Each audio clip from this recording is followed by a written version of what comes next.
Welcome to Hard Talk. I'm Stephen Sacker. How grave is the risk of Pakistan spiralling into political and security chaos?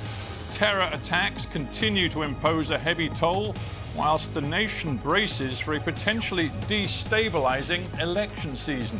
And at the heart of the political turbulence, my guest today, former Prime Minister Imran Khan, currently facing close to 200 charges which threaten his PTI party's ability to mount an electoral challenge. Has Pakistan's populist political star been outmaneuvered by the generals who once backed him?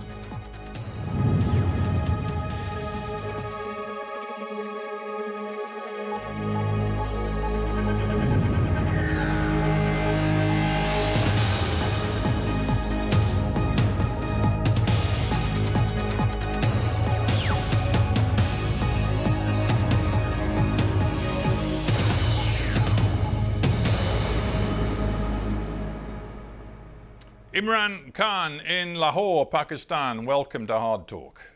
From the outside, Mr. Khan, it looks as though a legal noose is tightening around your neck. Does it feel that way to you? Yes, Stephen, it's been like that for a while, ever since I was out of power 14 months, 15 months ago. What was hoped by the establishment which removed me, what they hoped was that the party would just fizzle away. And normally it happens when you're out of power for quite a while. But instead what happened, the most unusual thing in this country, that the party's popularity kept growing. And then in the by-elections that took place, out of 37 by-elections, my party swept 30 of them. And this is despite the establishment backing the government parties. So since then, the attempts are being made to knock me out of the game. I had 2 assassination attempts on me, and apart from that, now I have close to my double century, almost 200 cases, and the whole attempt is to either imprison me or disqualify me, or both. Yeah, you talk about being knocked out of the game. Isn't the reality, now that there are these pretty much 200 cases against you, which include a whole range of charges? The corrupt misuse of official gifts is one, contempt of Pakistan's election commission is another, but then there are others which include, as I understand it, sedition, blasphemy, and one case which even alleges your involvement in a murder. It's becoming so complex and so serious that frankly you don't have time for anything else. Well, you forgot to mention there are about 60 or 70 terrorism cases against me. So all my time is spent from going from one court to another courtroom. I have made in 2 months over 350 court appearances, and my legal team is busy fending off one case after the other. But the thing is, nothing sticks because these are frivolous, bogus cases. And what now they are planning to do is to have military courts. And this is right now in the Supreme Court, whether the courts will allow military courts or not. And the objective of the military court is that there I certainly will be sentenced. Mm. Your contention, I guess, is that you're guilty of absolutely nothing. Is that it? Absolutely nothing. Look, Stephen, someone till the age of 70 never had one criminal case against him. In the last few months, how can you have 200 criminal cases? And here's someone who this country knows for 50 years. You know, I'm not someone who this country doesn't know, not just as a cricketer, as someone who has done the biggest charitable projects in our history, who people give more money than anyone in our history, so who trust them, who trust with their money. So people don't believe this. And as a result, according to the opinion polls, rather than the popularity going down, it is just going further up. I'm sure you're familiar with the notion of karma and the phrase, what goes around comes around. Would you accept that one problem for you is that the positions you stake out today are very different from the positions you've taken in the past. And when I say that, I'm thinking, number one, of your enthusiasm for the court's ruling that Nawaz Sharif, back in the period before 2018, should not be allowed to run again for public office. You, for a couple of years, demanded that he be barred from politics. In the end, he was. You said the courts had every right to bar a senior politician from running for office. The courts may well be about to bar you from running for office in the forthcoming election. So it's going to be difficult for you to argue the courts have no right to do that. There's a word, or two words, moral equivalence. It's when you equate two completely unrelated incidences and combine them and sort of draw an analogy. Look, Nawaz Sharif, how did he get caught? It was in Panama Papers, that expose that took place, where it was discovered that he had 4 luxury flats in London, which he had not declared and were in his daughter's name. There was 1.5 years in court. There was a joint investigating committee which asked him to provide where did he get the money to buy these 4 flats. When he couldn't, that's when he was disqualified. It cannot be compared with me, where out of almost 200, there are only 2 corruption cases and both I'm fighting, and I'm telling you that both the cases, they will never find anything because there was no corruption. You can't compare him 4 luxury flat worth millions of dollars in London. He gets convicted, he gets to serve a sentence, to compare to what is going on right now. Would you accept that you've made several grave errors in the recent past? Perhaps one of your most serious errors was fomenting an atmosphere after you were ousted from power last year, an atmosphere in which you encouraged hostility toward the military.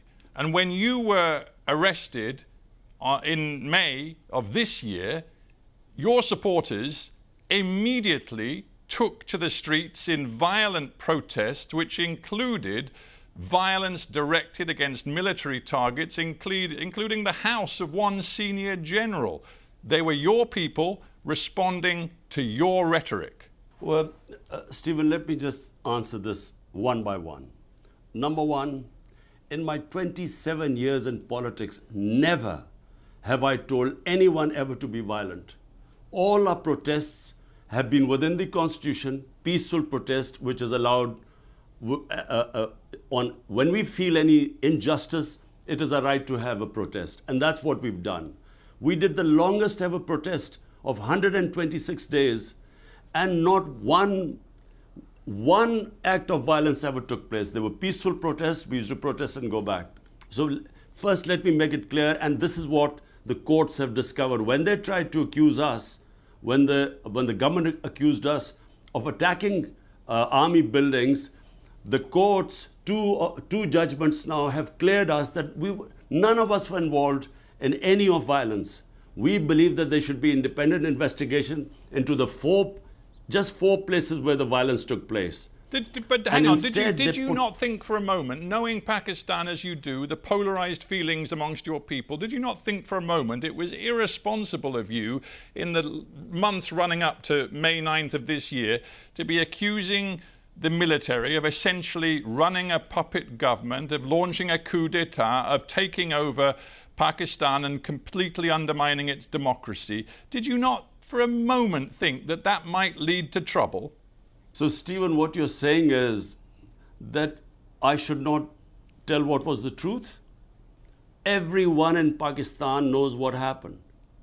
The defense minister, the current sitting defense minister, who's now, who was in the opposition, he has given a public statement that way back in 2020, we went 6 months down the line in our government.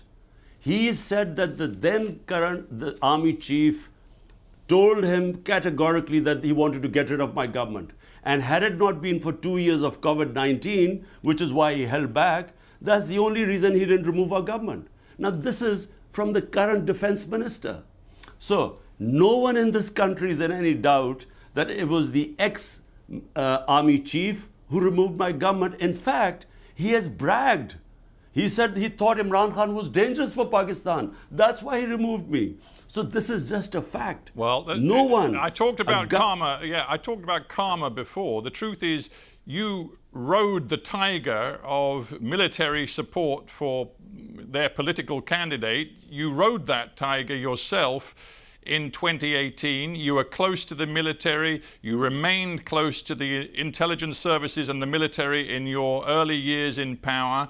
And it was only when you fell out with the military that you decided you wanted no military meddling in politics. Again, it's hypocrisy. One of the army spokespeople said, well, Imran Khan is the biggest hypocrite. So, Stephen, I need to correct you again.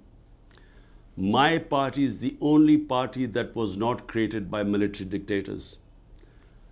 People's Party, Ayub Khan, the first dictator, Zulfikar Ali Bhutto was his minister for 8 years before he left his government and then created the party. Nawaz Sharif was manufactured by General Ziaul Haq. He was a businessman. My party started from zero. 22 years I built my party from scratch. And then, if in 2018 the army backed us, then how come, then despite the establishment openly going against us, trying to dismantle us, how come after we are out of government we win 30 out of 37 by-elections? How come that has happened? Because the establishment, everyone knows, is standing with the government. So how come we sweep all the by-elections? So clearly we did not come into power because of the army. Where you're right, the army did not oppose me in 2018. That's where you're right. But in 2013, the military establishment backed Nawaz Sharif, brought him into power. That's why we did this protest for 126 days, because we wanted the audit of the elections, because we knew the elections were rigged. But when in 18 we came into power, we asked the opposite. We asked them to open the elections because we knew we had won free and fair elections. Isn't the truth, though, that you believed after you lost that vote of confidence in 2022, you believed you could use people power to force the army to come back to you, in essence, and you were wrong. And going back to what happened in May 2023, when your supporters went to the streets, they committed that violence, including against key military infrastructure, you basically crossed a red line that even supporters of your own PTI party, even former friends and colleagues in your government say is on you. It's your responsibility. To quote your former defense minister, Pervez Katak, he says, all of the political representatives of my new party hold Imran Khan responsible for the tragedy of May 9th. He said Imran Khan's anti-state agenda has been rejected by the masses and his own party's former leadership. Now, Stephen, let me answer this question because it's very important. What happened on the 9th of May? On the 9th of May, I'm sitting in the precincts of the Islamabad High Court. I'm on bail of these many cases, so there was no case on me. I get attacked by the commandos, not by police, by commandos. There are visuals which have gone all over the world. I was attacked. My guards were beaten up, and I was abducted from there, confirmed by the Supreme Court, unlawful and unconstitutional. So what did you think the supporters would do?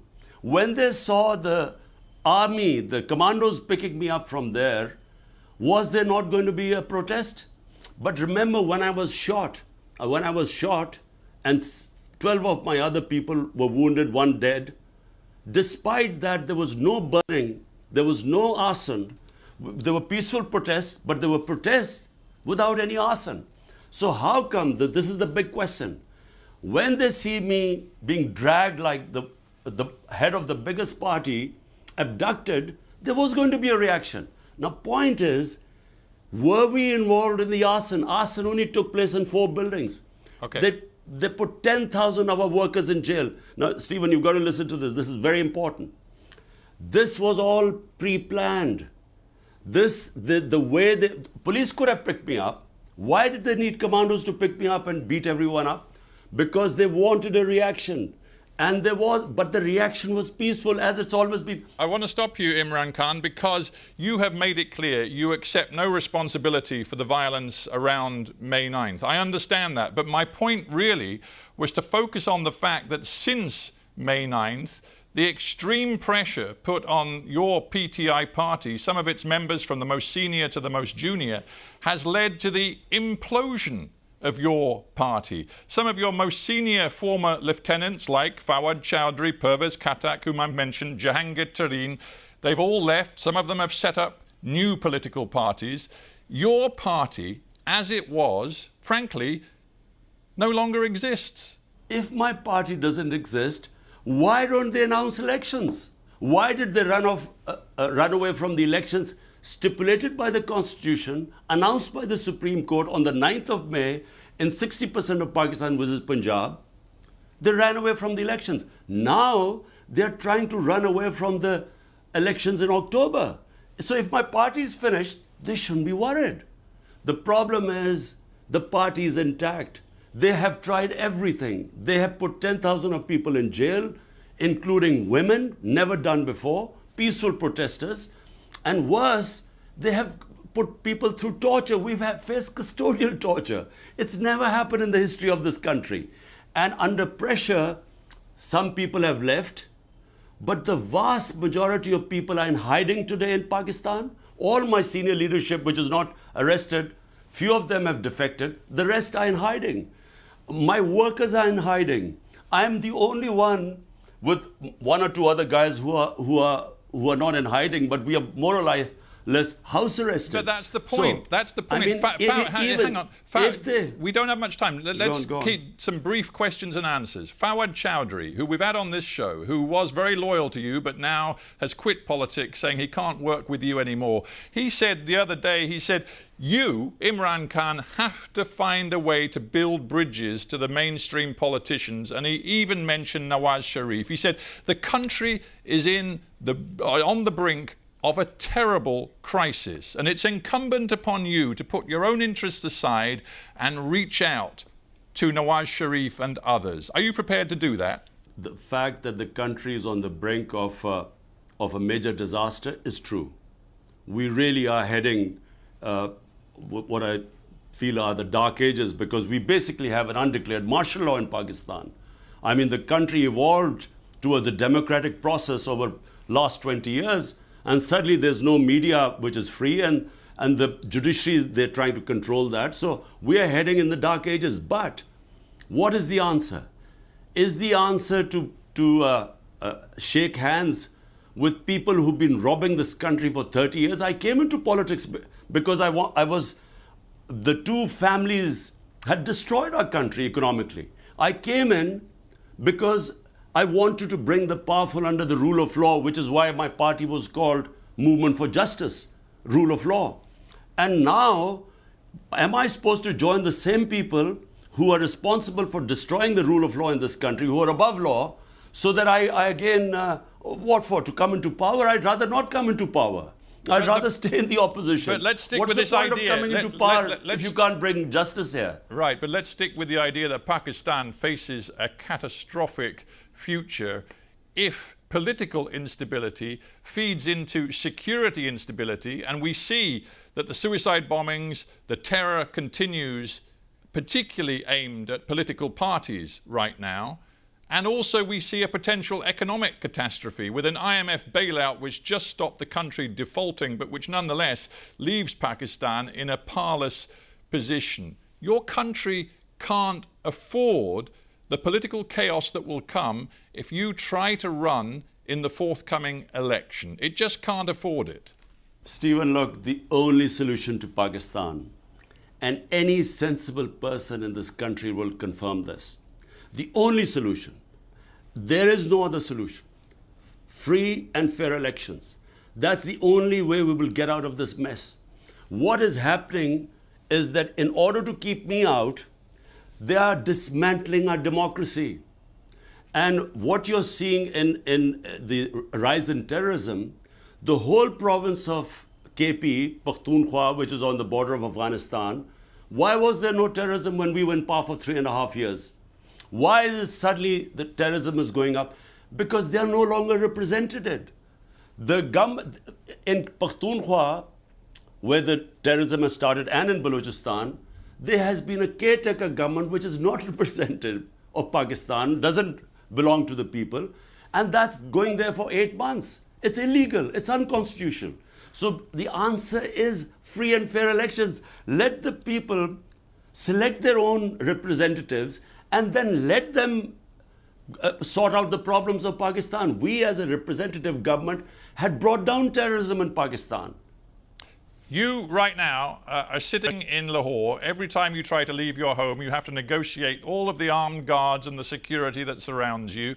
Pretty much your only journeys right now are to the courthouse. You know that you survived an assassination attempt last November, but you've said you expect another one to come. I believe your own children have told you that you ought to get out of politics for your own safety.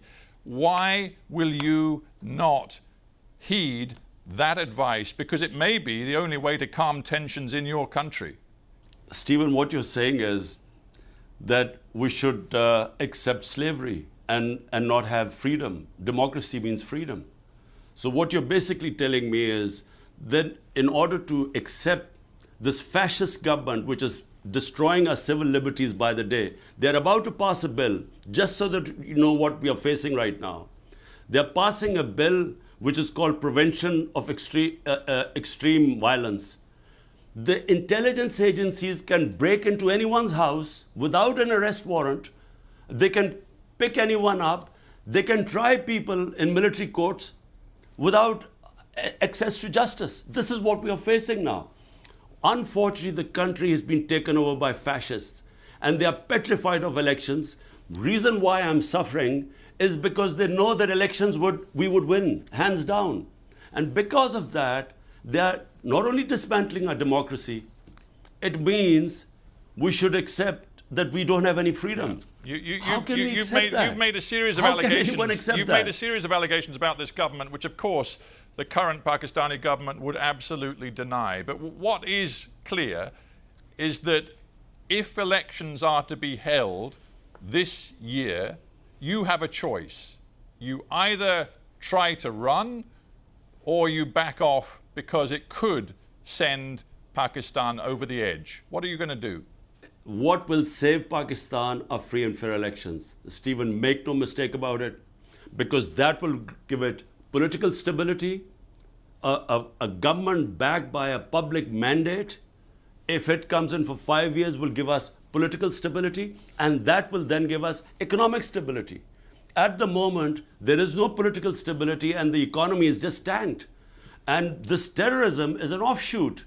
Right. When there's no representation of people, when they are being ruled by a center which has no idea how to deal with things as things deteriorate. So look, what you're basically saying is that I should just leave these guys alone and, look after myself. So it's easy for me. All I have to say is that, look, I'm going for a holiday to London to see my boys and life is easy for me. But look, I am the first generation of Pakistanis which grew in an independent country. My parents grew up in colonial India. So we value our freedom. Imran Khan, we have to end there. Thanks very much for joining me on Hard Talk.